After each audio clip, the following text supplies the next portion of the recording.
2025년에 한 해가 이제 저물어 갑니다. 지난 한 해 동안 여러분 평안하셨습니까? 우리의 마음의 안정감은 과연 어디로부터일까요? 건강검진 받은 그 결과지로 인하여 여러분의 마음에 평안함이 있습니까? 또 은행의 통장의 잔고를 보니 그래도 살만하겠고 또 이대로 가면은 노후에도 걱정 없겠구나라고 하는 안정감을 갖고 계십니까? 아니면 자녀들의 성적표를 보면서 마음의 안정감을 가지고 계십니까? 그것도 좀 부러운 것 같습니다. 그래, 이 정도면 됐다라고 하는 그 생각을 가질 수 있을 것입니다. 그러나 우리가 지난 한 해를 돌아보면서 정말 우리를 안전으로 붙들어 주신 분, 우리를 지켜주신 분이 누구신가, 또 그것이 무엇일까를 생각해 보게 된다라고 한다면 우리는 뭐라고 답하시겠습니까? 시편 127편 1절 말씀에 여호와께서 집을 세우지 아니하시면 세우는 자의 수고가 헛되며 여호와께서 성을 지키지 아니하시면 파수꾼의 깨어있음이 헛되도다라고 말씀합니다. 우리가 아무리 밤낮 수고하고 애쓰며 또 잠자지 않고 열심으로 살아간다 할지라도 우리를 지켜주시는 분, 하나님이 나를 지켜주시지 않으면 내가 쌓아 올린 아무리 많은 안정감과 내 삶의 건강과 또 내 삶의 그 부요함조차 모래성과 같은 것이죠. 여러분, 건강에 대한 안정을 가지고 계십니까?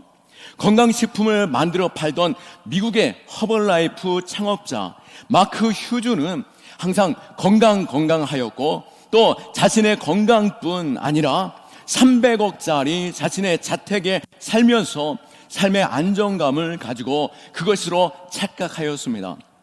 그런데 그는 향년 44세 그 젊은 나이에 갑자기 세상을 떠나고 말았던 것이죠. 우리가 의지했던 것이 흔들릴 때 혹은 내가 평안할 때라도 오늘 본문에서 말씀하고 있는 그 질문 앞에 우리는 길을 찾을 수 있기를 축원합니다. 당신은 지금 어디로 가고 있고 어디에 거하고 있습니까?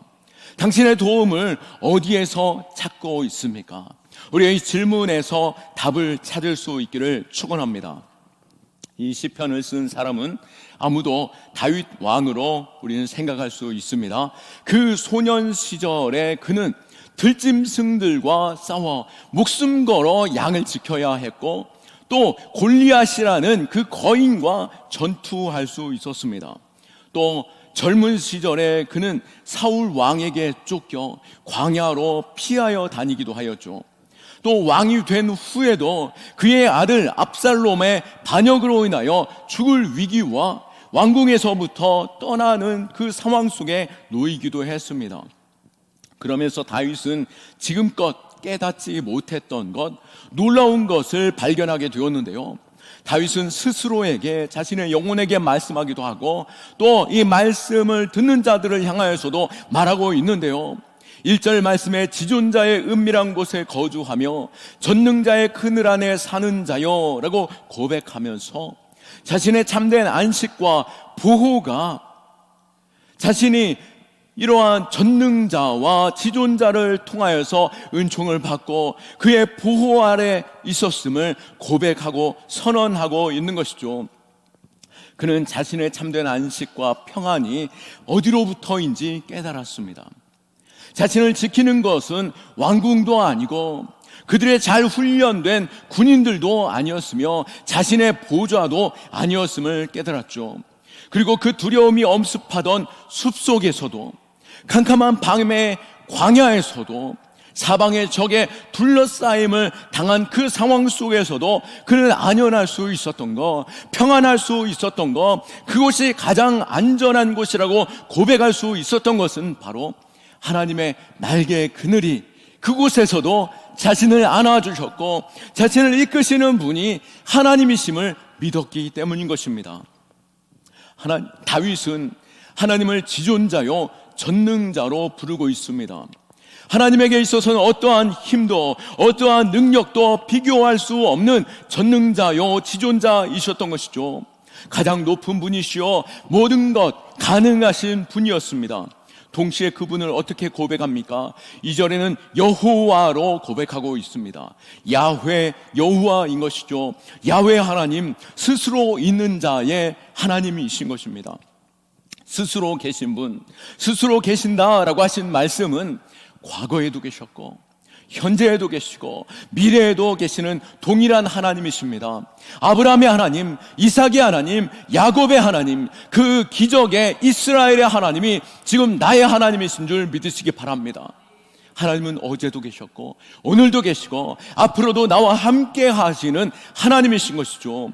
비록 우리가 넘어지고 실수하고 혹은 하나님 앞에 범죄할지라도 신실하신 하나님은 우리를 향한 그 약속 때문에라도 자신의 이름의 영광을 위해서 그 약속을, 내가 너를 자녀 삼았고 너는 나의 백성이요 나는 너의 하나님이라고 말씀하신 그 약속 때문에 우리를 지키시고 보호하시는 하나님이시로 우리와 항상 함께 하십니다.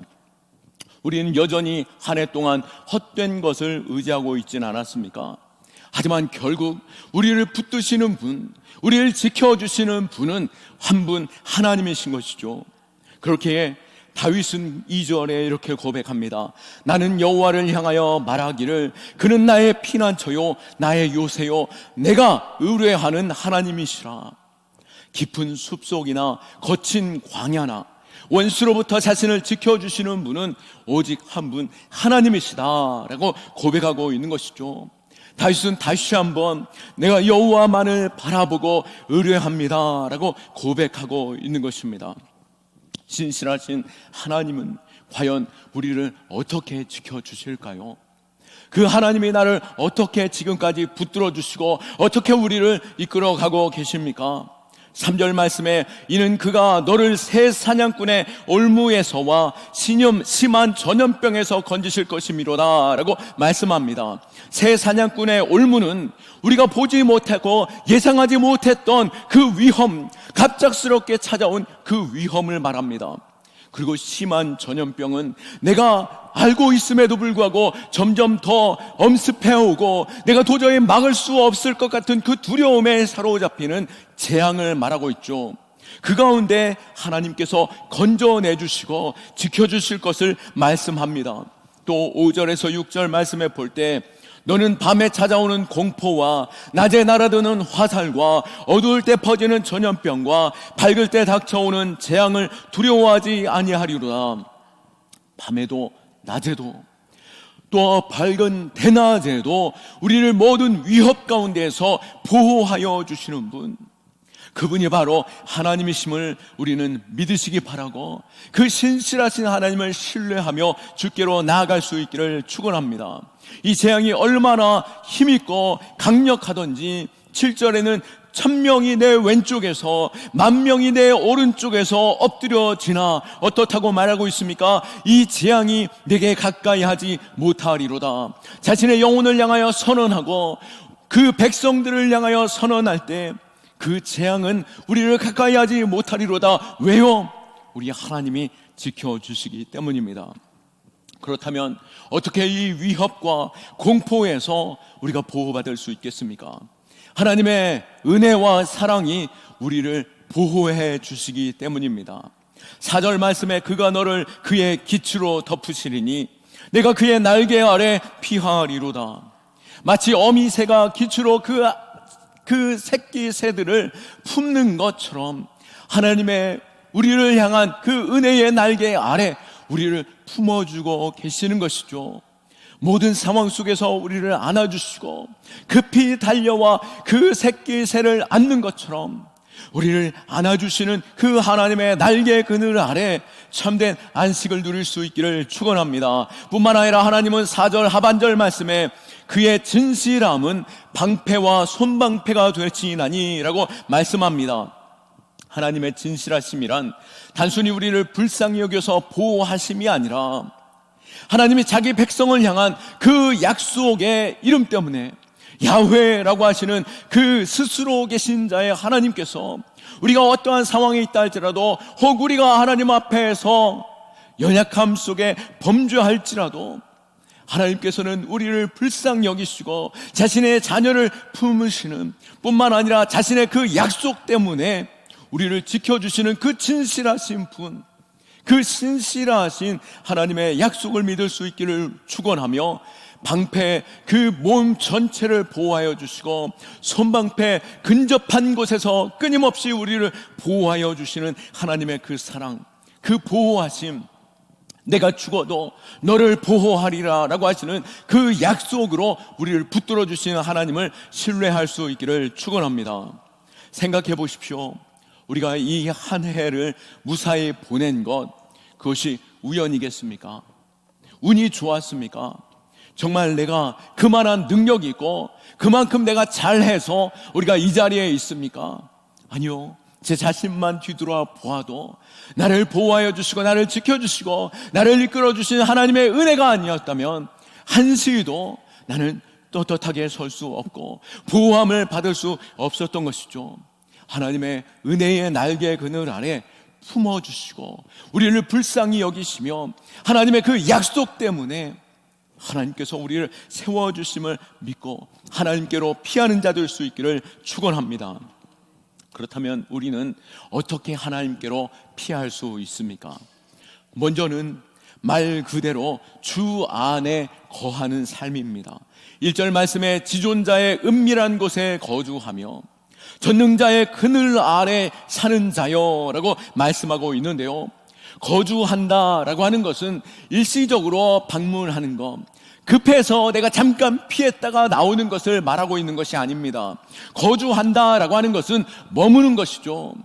내가 잠깐 출장으로 인하여 잠시 그 지방에 머물렀다 다시 내 집으로 돌아가는 것이 아닌 나의 주소지를 그곳으로 옮기는 것입니다.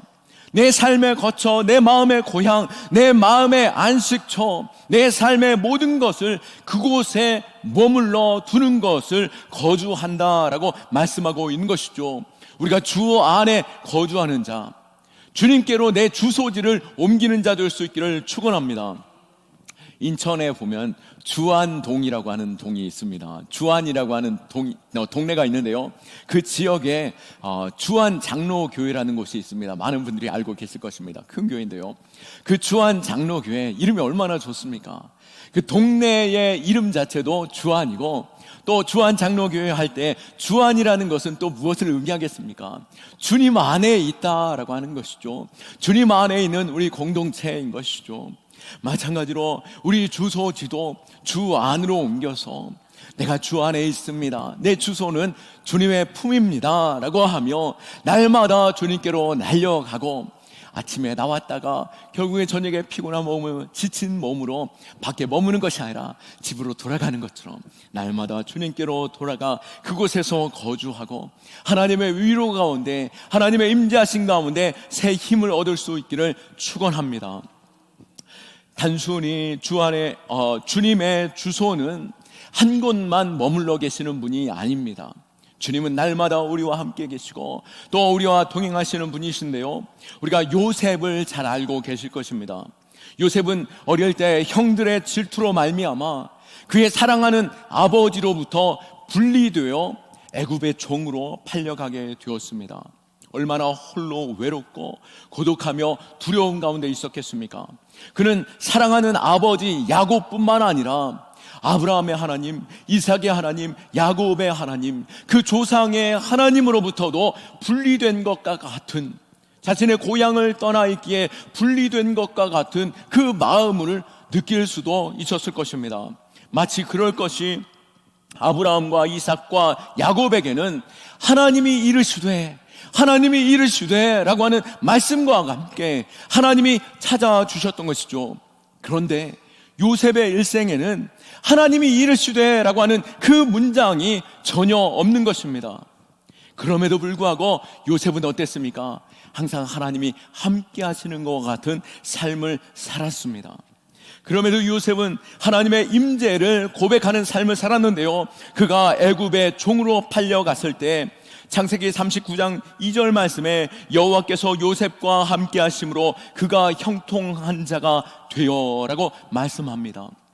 하나님께서는 변함없이 요셉과 함께하였고, 요셉 역시도 하나님이 말씀하지 않으셨지만 하나님이 함께하심을 날마다 경험하며 하나님을 경외하는 삶으로 살았습니다. 아무도 없는 그 상황 속에서 그 집의 주인의 아내가 자신을 유혹할지라도 창세기 39장 9절 말씀에 내가 어찌 그 큰 악을 행하여 하나님께 죄를 지으리까 라고 고백합니다.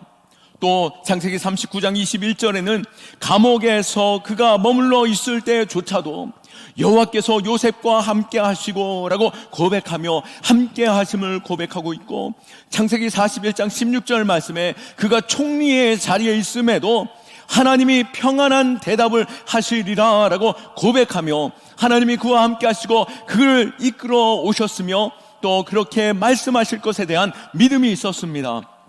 창세기 45장 5절에도 형들과 화해하는 자리에 하나님이 나를 먼저 보내셨나이다 라고 고백하며 그가 비록 고향을 떠나 애굽의 종으로 팔려가고 깊은 감옥에 처박혀 있을지라도, 또 그가 총리로 올라와서 그 높은 자리에 서 있다 할지라도 그는 항상 하나님의 자신과 함께 하시고 자신을 보호하여 주시고 자신을 이끌어 주시고 말하시는 하나님이심을 믿는 가운데 삶을 살아왔던 것이죠. 그것이 바로 주 안에 거하는 삶인 것입니다. 모든 상황 속에서 하나님을 인정하는 삶, 그리고 하나님이 나의 피난처 되심을 내가 의뢰하며 하나님을 인정하는 그 삶의 모든 경험, 그것이 바로 주 안에 사는 자요, 주 안에 있을 때 하나님의 보호하심과 하나님의 형통이 있는 줄 믿습니다. 또 우리가 하나님의 보호하심을 어떻게 받을 수 있습니까? 두 번째로 우리 역시 하나님을 사랑해야 하는 것이죠. 오늘 본문의 14절 말씀에 보시면 하나님이 이르시되 그가 나를 사랑한즉 내가 그를 건지리라 라고 말씀하고 있습니다. 여기서 사용되어진 이 사랑한다 라고 하는 이 단어의 원어상의 의미는 딱 붙어 있다라고 하는 뜻인 것이죠. 마치 어린아이가 절대로 엄마의 품에 떠나지 않는 것처럼 어디 와봐라 하고 그 할머니가 또 할아버지가 안으려고 하더라도 이제 낯을 가리는 순간부터 절대로 엄마에게로 떨어지지 않으려고 하는 딱 붙어있는 그 마음이 바로, 그 상황이 바로 하나님을 오늘 본문에서 14절에서 사랑한즉이라고 하는 단어인데요, 우리가 하나님을 피하지 아니하고 하나님께로 피하여 가며 하나님과 딱 붙어 살아가는 그 삶, 그 삶이 분리되는 것에 있어서 너무나도 힘겨워하고 하나님께로 날마다 나아가는 그 사랑함이 바로 주님의 보호하심을 받는, 주님 안에 거하는 그 복이 우리에게 주어지는 것이죠. 그리고 세 번째로 주님의 그 보호하심을 받는 것이란 오늘 15절 말씀에 보면 그가 내게 간구하리니 내가 그에게 응답하리라. 그들이 환난당할 때에 내가 그와 함께하여 그를 건지고 영화롭게 하리라 라고 말씀하고 있습니다.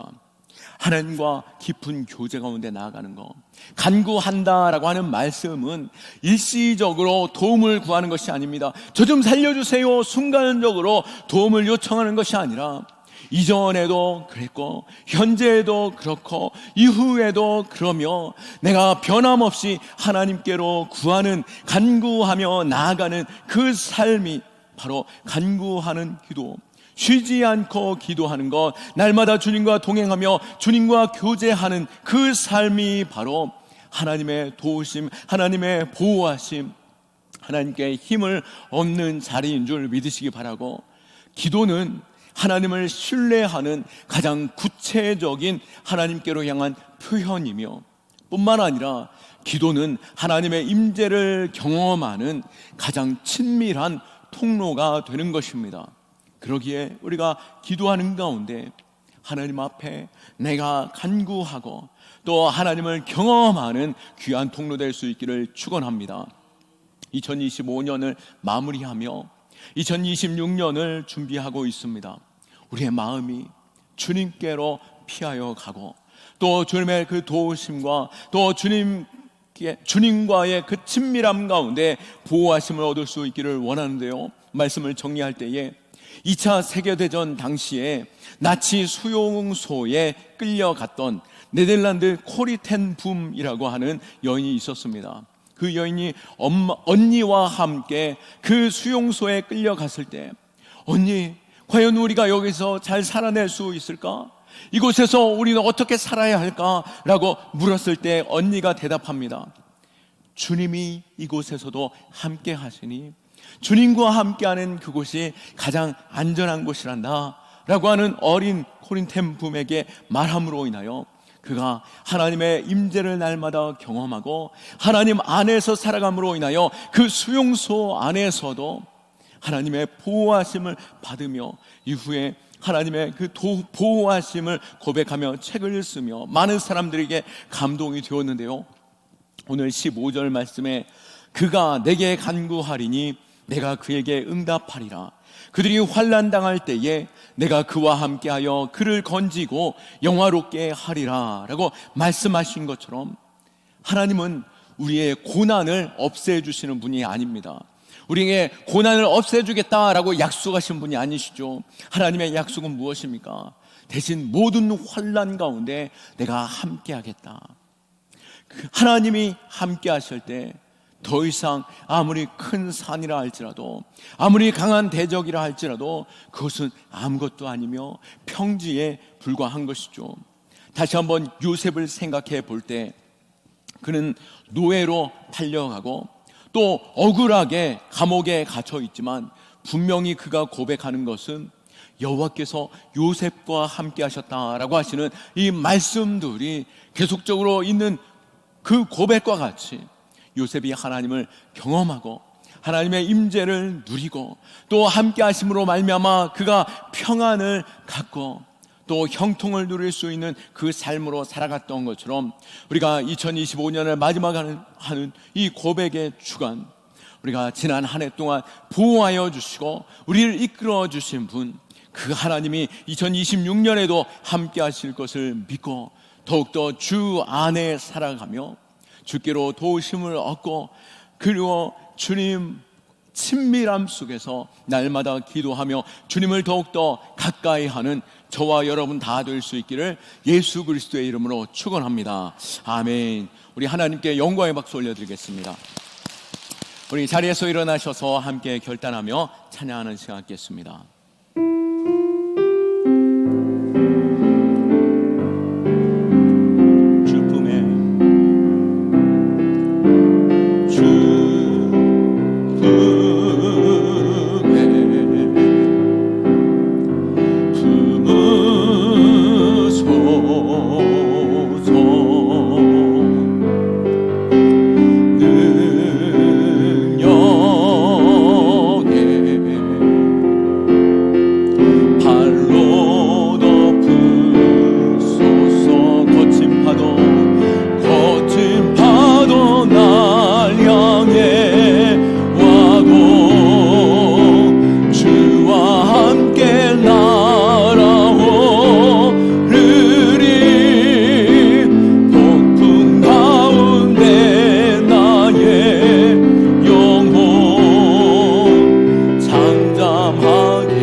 잠잠하게 주를 보리라. 이 시간 우리 함께 기도합시다. 주님, 참된 평안의 근원은 오직 하나님께 있습니다. 내가 깨어 수고하고 밤낮 애쓴다 할지라도 내 스스로 나의 건강, 나의 물질, 나의 모든 상황을 보호할 수 없고, 내가 이것으로 갈 때 아버지 하나님 내 삶에 만족함을 얻을 수 없습니다. 오직 나의 피난처는 나의 전능자의 하나님이요, 또 나의 모든 것의 능력이 되시는 지존자의 날마다 함께 하시는 주님을 찬양하오니, 주여 우리가 주님을 바라보는 믿음의 백성들 되게 하여 주옵시고, 지금까지 나를 인도하신 것처럼 날마다 주님을 바라보며 우리가 주 안에 머무는 신앙 가운데 주님과 기쁨을 누리고 주님과 그 친밀함 속에서 2026년도 믿음으로 살아가는 우리의 신앙 되게 하여 주옵소서. 주님 찾고 기도합니다. 주여, 주여, 주여. 여호와 하나님께서 우리에게 말씀하실 때에 내가 너의 피난처요, 내가 너의 요새다라고 말씀하셨사오니, 주여 아버지 하나님, 주님이 나의 구원이요, 나의 생명이요, 나의 피난처요, 나의 요새 되심으로 말미암아 내가 믿음으로 주께로 나아가는 자 되게 하여 주옵소서. 하나님이 나의 구원이시요, 나의 보호가 되시요, 또 나의 모든 능력이 되시오니 모든 상황 속에 주님께로 나아갑니다. 주여 일시적인 주님 앞에 구하는 신앙에 머물러 있지 않게 하여 주옵시고, 날마다 나의 주소가 주 안에 머무는 신앙으로서 주님을 아버지 하나님 내 아픔에 주님과 함께 거하며 주님의 날개 그늘 안에 살아가는 우리의 신앙 되게 하여 주시고, 그 약속 가운데 거하게 하여 주옵소서. 주님 감사합니다. 사랑과 은혜로 충만하신 하나님 감사합니다. 2025년 한 해를 무사하게 보내게 하여 주시고, 오늘도 이 자리에 아버지 앞에 겸손히 엎드려 예배의 은혜를 허락하여 주시니 감사합니다. 돌이켜보니 주님께서 우리의 피난처가 되어 주셨습니다.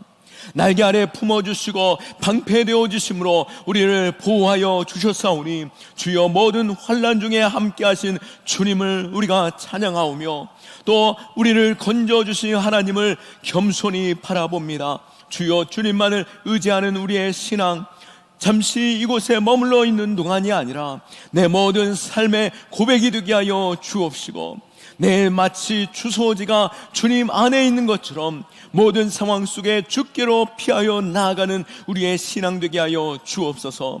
지존자의 은밀한 곳, 전능자의 그늘 아래 살아가는 자에게 참된 힘과 능력이 있고 아버지 하나님의 그 보호하심을 경험하게 되는 줄 믿사오니, 주여 2026년도도 아버지 앞에 겸손히 엎드리며 주님의 뜻을 구하고 또 주님과 친밀함으로 주님의 임재하심을 날마다 경험하고 고백하는 우리의 신앙 되게 하여 주옵소서.